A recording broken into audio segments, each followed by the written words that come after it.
Walang nakikitang anumang banta ang National Capital Region Police Office sa Metro Manila isang araw bago ang traslasyon.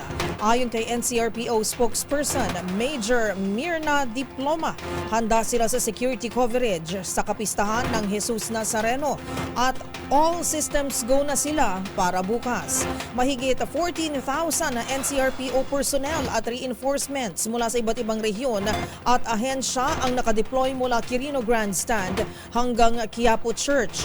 Sabi ni NCRPO Chief Police Brigadier General Anthony Aberin, naging metikuloso ang kanilang security planning at preparasyon upang masigurong maayos at ligtas ang milyong-milyong deboto.